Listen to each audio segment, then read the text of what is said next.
Getaran diartikan sebagai gerakan bolak-balik secara periodik yang melalui titik kesetimbangan. Satu getaran adalah gerak dari satu titik kembali ke titik awal.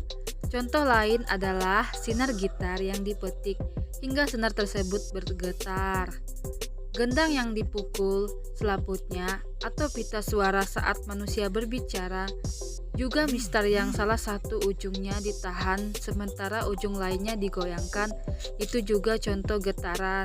Kemudian ayunan anak-anak saat sedang dimainkan itu pun disebut getaran. Bunyi merupakan gelombang mekanik, yaitu gelombang yang memerlukan medium saat merambat. Bunyi juga termasuk gelombang longitudinal karena arah getarnya sejajar dengan arah rambatnya.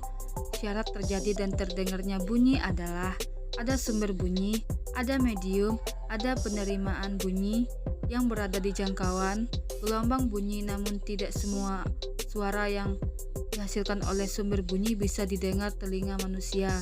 Manusia hanya bisa mendengar bunyi dengan frekuensi antara 20 sampai 20.000 Hz. Sebutan berdasarkan frekuensi bunyi infrasonik, gelombang bunyi dengan frekuensi kurang dari 20 Hz. Audiosonik, gelombang bunyi dengan frekuensi antara 20 sampai 20.000 Hz.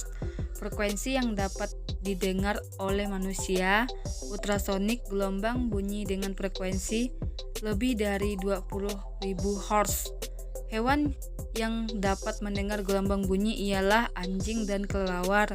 Gelombang bunyi merambat dengan kecepatan antara 330 meter per sekon hingga 5.400 meter per sekon. Kecepatan rambat bunyi tergantung pada jenis mediumnya. Misalnya, gelombang bunyi merambat pada medium rambat air, maka kecepatan lebih lambat dibandingkan jika merambat di udara.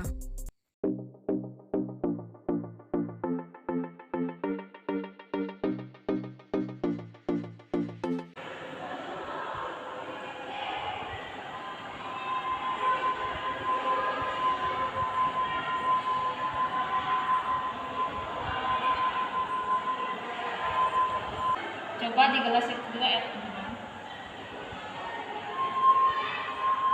Kalau yang gelas yang sedikit airnya nih suaranya nih makin keras sih, tapi agak berbeda.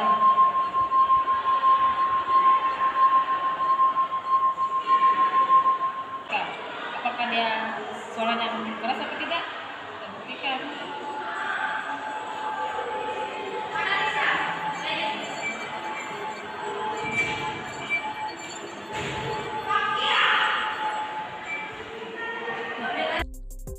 Air yang berisi penuh suaranya tidak terlalu nyaring suara melengkingnya. Air yang berisi sedang suaranya tidak terlalu nyaring kuat, sedangkan air yang berisi sedikit bunyi dihasilkan sangat nyaring dibandingkan dari gelas yang berisi air yang sesudahnya. Kesimpulannya, gelas yang telah berisikan air jika diputarkan menggunakan jari tangan akan menghasilkan getaran pada gelas. Getaran akan menghasilkan gelombang bunyi di antara semakin banyak air yang dituangkan ke dalam gelas, semakin dikit memiliki getaran dan bunyi yang akan dihasilkan nada suara yang semakin rendah, dan nada suara yang dihasilkan akan berbeda-beda dari setiap gelas yang berisikan airnya.